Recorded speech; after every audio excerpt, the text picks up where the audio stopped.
Assalamualaikum warahmatullahi wabarakatuh.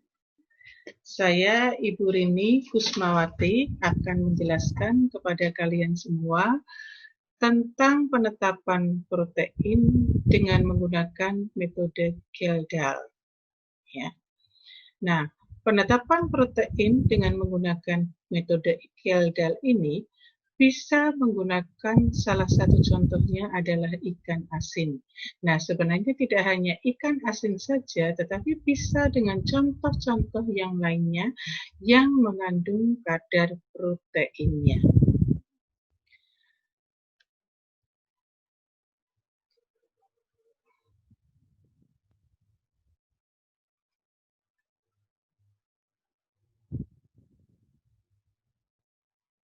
Nah, apa yang menjadi dasar pada penetapan metode Kjeldahl ini? Ya, di dalam penetapan dengan menggunakan metode Kjeldahl ada 3 tahapan. Yang pertama adalah destruksi, yang kedua adalah destilasi, yang ketiga adalah titrasi. Nah, tahap yang pertama yaitu destruksi. Destruksi adalah merubah suatu senyawa organik menjadi anorganiknya. Nah, anorganik ini dalam bentuk apa? Yaitu garam NH4 2 kali SO4 atau amonium sulfat. Untuk menjadi garam amonium sulfat membutuhkan suatu reaksi yaitu asam sulfat pekat. Berarti pada saat kalian melakukan destruksi harus dilakukan di ruang asam. Nah, perlakuan destruksi ini dibantu oleh suatu katalis. Katalis yang digunakan di sini adalah campuran selen atau selenium mixture. Ya. Nah, kemudian tahap yang kedua adalah destilasi. Ya. Destilasi atau istilahnya penyulingan. Ya. Hasil daripada amonium sulfat yang terbentuk dari destruksi itu tadi, langkah berikutnya adalah dilakukan destilasi, yaitu dengan menambahkan NaOH 30%. Dari hasil destilasi itu tadi akan diperoleh NH3. Sedangkan NH3 ini bentuknya adalah gas. Maka dia harus ditangkap dalam suatu penampung yaitu bisa asam borat, bisa juga HCl. Ya. Nah, kemudian langkah berikutnya adalah titrasi. Titrasi di sini berarti ada titrasi secara asidimetri ataupun alkalimetri. Nah, penampung yang digunakan bisa asam borat, bisa HCl. Kalau asam borat akan terjadi suatu titrasi yaitu asidimetri. Sedangkan untuk penampung HCl akan terjadi titrasi secara alkalimetri. Nah, di sini menggunakan indikatornya adalah BCG-MM. Ya, jadi dalam standarnya menggunakan indikatornya adalah BCG-MM. Ya. Kemudian langkah berikutnya adalah reaksi.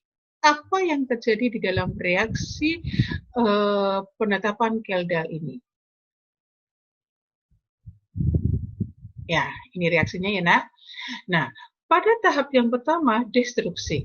Ibu katakan tadi bahwa destruksi adalah merubah suatu senyawa organik menjadi anorganiknya, yaitu dalam bentuk amonium sulfat. Nah, pada proses destruksi ini ditambahkan suatu asam sulfat pekat dan campuran selen. Nah, ternyata selain dia didapatkan amonium sulfat, dia juga dihasilkan gas, yaitu salah satunya adalah SO2, yang mana dia merupakan gas yang berbahaya.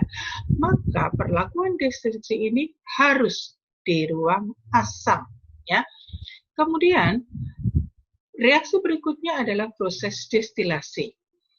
Destilasi, di mana hasil daripada destilasi ini adalah NH3, yang merupakan reaksi dari amonium sulfat dan NaOH. NH3 ini berupa gas. Berarti kalau dia berupa gas harus ada penampungnya. Penampung yang di sini yang digunakan bisa asam borat, Nih, bisa satu lagi adalah penampung HCl. Ya. Kalau dia menggunakan penampung asam borat, berarti pada hasil reaksi ini nanti akan terbentuk suatu senyawa amonium hidrogen borat yang mana dia lingkungannya adalah basa. Jadi, basa yang ada di dalam contoh ini, langkah berikutnya adalah melalui titrasi. Titrasi yang terjadi adalah secara asidimetrik. Ya. Nah, kemudian kalau Kak menggunakan penampung HCl, nih, NH3 yang terbentuk ditampung dengan HCl yang ditambahkan secara berlebih terukur. Nah, karena HCl ini adalah asam yang kuat, maka di dalam reaksinya itu ada sisa HCl-nya. Sisa HCl ini nanti yang akan kita reaksikan dengan basa, maka terjadi titrasi secara alkalimetrik. Ya, baik penampung asam borat maupun HCl, ini dua-duanya harus kalian kerjakan. Nah, sekarang bagan kerjanya seperti apa sih untuk penendapan Kaldal ini? Ya, langkah pertama itu tadi adalah destruksi.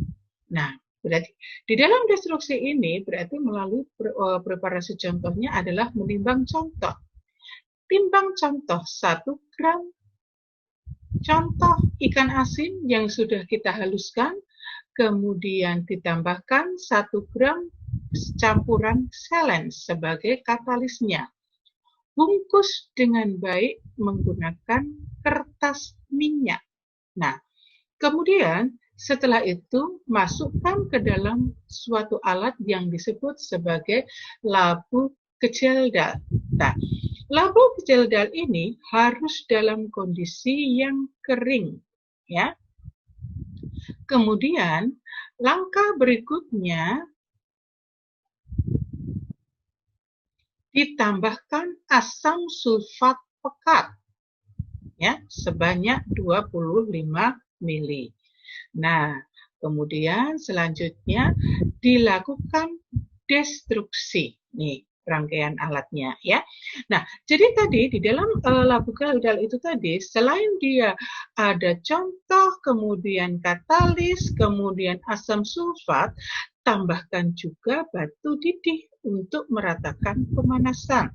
Nah, di dalam labu Kaldal ini pada saat kalian melakukan destruksi harus dibantu dengan corong di atasnya, kemudian satu lagi adalah api. Api di sini bukan teguk tetapi menggunakan maker karena dibutuhkan pemanasan yang cukup tinggi.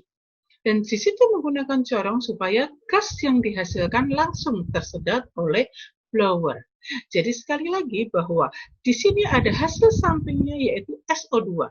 SO2 ini sangat berbahaya. Jadi kondisi dari ruang asam harus tertutup rapat. Ya. Nah, kemudian setelah selesai destruksi, nih, masukkan hasil destruksi itu tadi berwarna kuning kehijauan. Ya, jadi kalau sudah terbentuk amonium sulfat, dia berwarna kuning kehijauan. Sebelumnya apa? Kalau dia masih banyak mengandung karbon, warnanya hitam, coklat, kemudian kuning. Jadi jadi hijau kekuningan. Nah, kalau sudah berwarna hijau, berarti itu artinya sudah terbentuk amonium sulfat. Ya. Kemudian masukkan ke dalam labu ukur 100. Kita himpitkan dengan air. Hati-hati. Di situ terjadi reaksi eksoterm. Berarti bisa melepaskan panas. Ya, jadi pada saat kalian menghomogenkannya harus hati-hati. Ya. Nah, kemudian langkah berikutnya adalah destilasi. Nih, alat destilasi seperti ini. Tapi ada juga alat yang lebih baru lagi ya, tapi yang penting prinsipnya adalah sama. Di dalam destilasi ini yang dihasilkan nanti adalah gas NH3 tuh, yang ditampung dalam penampung asam borat ataupun HCl. Nah, gambar yang di sini ada adalah dalam Erlenmeyer biasa ya. Jadi penampungnya nanti masukkan ke dalam Erlenmeyer.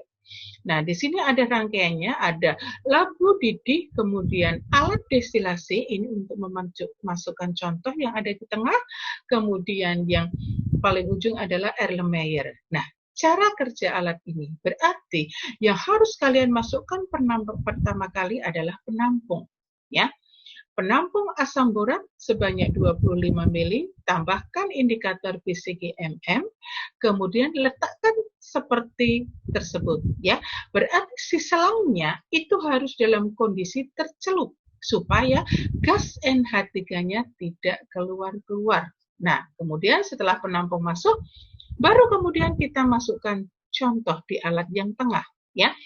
Contoh kita pipet 25 mili, kemudian kita tambahkan NaOH 30% sebanyak 10-15 mili, kemudian tambahkan indikator PP. Ya. Kemudian labu didih itu isinya air. Jadi prinsipnya begini, air yang ada di dalam labu didih itu kalau mendidih, dia akan melepaskan uap airnya. Uap air itu akan membuat lingkungan di dalam contoh itu menjadi panas. Maka dia akan bereaksi, ya, akan bereaksi sehingga dia akan menghasilkan gas NH3-nya, ya. Nah, gas NH3 ini akan masuk ke dalam penampung. Yang tadinya penampung warna awalnya adalah merah karena ada asam borat dan indikator PCGMM. Awal mulanya berwarna merah. Setelah NH3 dilepaskan, maka penampung itu akan berubah menjadi hijau. Apakah itu bisa dikatakan bahwa kalau penampung sudah hijau itu sudah selesai destilasinya? Belum, ya. Karena kalau dia mempunyai kadar protein yang tinggi, warna hijau yang pertama itu belum tentu semua NH3-nya sudah terbebaskan. Nah, jadi bagaimana tahu bahwa NH3 sudah terbebaskan semuanya? Yang pertama, kalau dia penampungnya asam borat, berarti penampung akan berubah warna menjadi hijau. Kemudian, yang kedua, volume penampung menjadi 3 kali volume awal. Berarti kalau volume awalnya 25 mili, berarti volumenya menjadi 75 mili. Kemudian cek dengan menggunakan lakmus merah. Apa yang dicek? Ya itu tadi tempat contoh. Ya, buka sedikit kerannya di dalam tempat contoh, kemudian kita cek dengan menggunakan lakmus merah. Kalau NH3-nya sudah tidak ada, dia akan tetap merah. Ya. Nah, kalau sudah selesai, nih, ambil penampungnya terlebih dahulu, kemudian bilas dengan sedikit air, baru matikan alat. Ya, oke? Nah, kemudian penampung ini kita kemanakan? Baru kemudian kita titrasi, ya.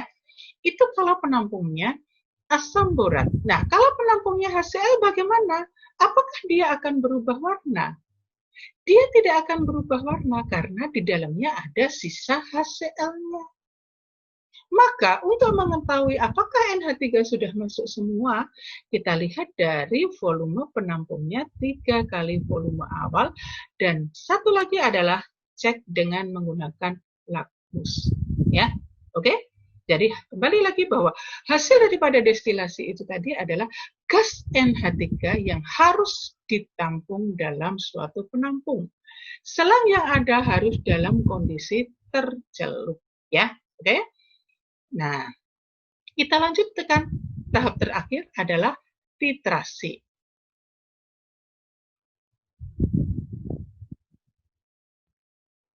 Nah, di dalam titrasi ini, ya, kalau kita menggunakan penampung asam borat, berarti warna daripada penampung itu tadi setelah NH3 masuk akan berubah menjadi merah, menjadi hijau karena dia basah. Nah, berarti di sini akan terjadi titrasi secara asidimetri.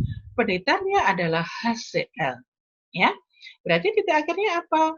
Kembali ke warna semula, yaitu warna merah. Nah, demikian juga untuk penampung HCl. Berarti warna awalnya adalah merah karena dia ada sisa HCl-nya, ya. Sisa HCl yang berwarna merah ini nanti kita titar dengan menggunakan NaOH.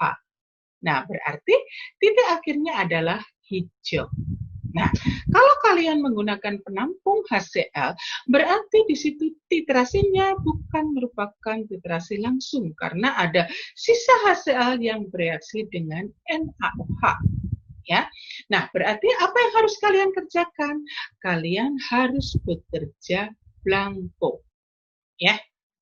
Nah, kemudian sebenarnya perhitungannya bagaimana sih untuk menetapkan kadar protein ini, ya. Nih, kalau kalian menggunakan penampung HCl, tadi selain contoh yang harus kalian kerjakan, kalian juga harus bekerja blanko, ya. Nah, di sini volume blanko lebih besar daripada volume contoh. Berarti di sini terjadi titrasi secara kembali atau tidak langsung, ya. Nah, berarti volume blanko ini lebih besar. Nah, perlakuan blanko bagaimana? Perlakuan blanko cukup kalian memipet 25 mili HCl yang 0,1 N, kemudian kalian titar dengan menggunakan NaOH juga yang 0,1 N dengan indikator BCG MM. Nah, kemudian di sini ada apa itu faktor pengenceran. Nah, faktor pengenceran bisa kalian lihat dari itu tadi, waktu selesai destruksi masuk ke dalam labu 100 mili, kemudian kalian pipet 25. Berarti faktor pengencernya tinggal kalian hitung 100 per 25. Untuk menghitung kadar proteinnya, nah ternyata prosen N ini harus kita kalikan dengan FK. Nah, FK di sini adalah faktor konversi. Faktor konversi ini besarnya tergantung pada contoh yang kita analisis, ya. Apakah contoh yang kita analisis misalnya ikan asin? Apakah contoh yang kita analisis misalnya biskuit dan lain sebagainya? Jadi tergantung pada produk yang kita analisis. Nah, kemudian kalau penampungnya asam borat. Nah, kalau penampungnya asam borat berarti di situ terjadi titrasi secara langsung. Cara menghitungnya tidak usah menggunakan blanko, ya. Nah, ya. Nah, kemudian kita lanjutkan. Nah, sebenarnya menurut SNI ini berapa sih kadar protein di dalam ikan asin? Nah, ternyata cukup tinggi, ya, 45%. Nah, jadi suatu hasil analisis yang kita lakukan itu harus kita bandingkan dengan suatu standar supaya kita tahu apakah pekerjaan kita itu menyimpang atau tidak, ataukah produk yang kita gunakan itu benar-benar produk yang bagus atau yang tidak. Itu bisa kita lihat kalau kita sudah bandingkan dengan standar. Nah, kalau misalnya hasil yang kalian kerjakan dengan standar itu jauh menyimpang, berarti harus kalian bahas di dalam pembahasan, ya. Nah, mungkin itu ya yang sudah Ibu berikan mengenai materi tentang kadar protein dengan menggunakan metode Geldal. Kalau ada pertanyaan ataupun masukan, ya, kalian nanti bisa apa istilahnya lewat Google Classroom yang mungkin nanti sama Ibu Disa akan dibagikan ID passwordnya, ya. Nah, mungkin dari Ibu cukup sekian dulu. Wassalamualaikum warahmatullahi wabarakatuh.